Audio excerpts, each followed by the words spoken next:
ආණ්ඩුව විදිහට අපි ඡන්ද තියන්න කොහෙවත් පැකිලෙන්නවත් නැහැ. කිසිම හේතුවක් මත ඡන්ද කල් දාන්නෙත් නැහැ. මොකද මේ අවුරුද්දේ පළාත් සභා මැතිවරණ තියෙනවා නම් අපි මුදල් වෙන් කළා තිබෙනවා. ඉන්ද්‍රා ට්‍රේඩර්ස් කියන්නේ රටම දන්නේ තැනක් නේ.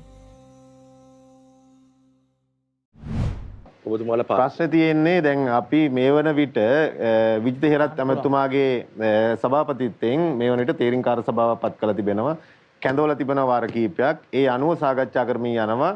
ඒ කමිටුවේ වාර්තාව අපි ලබා ගන්න ඉදිරි කාල සීමාව තුළ පළාත් සභා මැතිවරණය පවත්වන්නේ කුමන ක්‍රමයකටද කියන එක. ඒක නීති කොහොමද ඒ කියන්නේ පැරණි ක්‍රමයට පවත්වන නැත්නම් අලුත් ක්‍රමයට පවත්වනවද සීමා නිර්ණය තව කොහොමද පවත්වන්නේ කියන සාකච්ඡාවක් යමින් තිබෙනවා.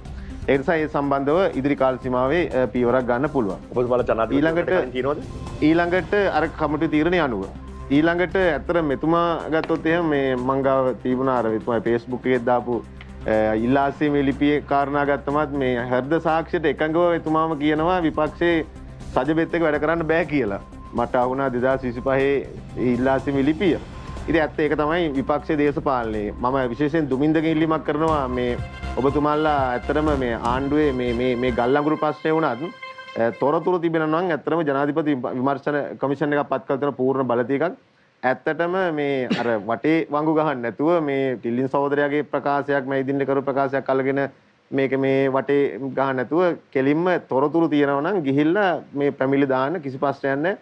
අපි ඉල්ලීමක් කරන්නේ මේ තැන් වල මේ සම්බන්ධව අර මාධ්‍ය ඉස්සරහා නිකන් ප්‍රකාශ කර ඉන්නේ නැතුව ඇත්තටම ගත්තොත් එහෙනම් මේක සම්බන්ධව තොරතුරු තියෙනවා නම් චෝදනා ඔප්පු කරන්න පුළුවන් නම් කිසි ප්‍රශ්නයක් නැහැ. ගිහිල්ලා කොමිසමට දැන් කොමිසම බලාගෙන ඉන්නවා පැමිණිලි දානකම් අන්න අවස්ථාව තියෙනවා.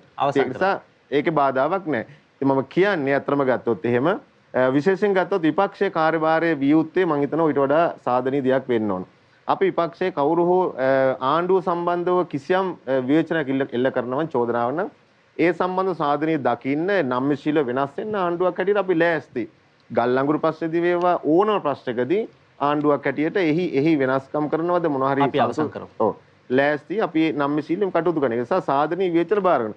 හැබැයි ඒ සාධනීය විවේචනය කියලා පෙන්නමින් දේශපාලන වශයෙන් වෙන ව්‍යාපෘති අජෙන්ඩා එක ක්‍රියාත්මක කරන්න අයිතියක් තියෙනවා. නමුත් විධාකාරයෙන් ආණ්ඩුවේ ගමන් වගේ නැත්නම් රටේ මේ ස්ථාවරත්වයේ ක්‍රමයන් යන්නේකට බාධා පමුණවන විද කල්ලි කණ්ඩායම් ඉතා සොච්චම් පුංචි කල්ලි කණ්ඩායම් ලෑස්ති වෙමින් තිබුණා. අන්න ඒ සම්බන්ධව අපිට ප්‍රශ්නයක් තිබුණා. ඒක නිසා සාධනීය දේවල් අපි බාර ගන්න ලෑස්ති. හොඳයි.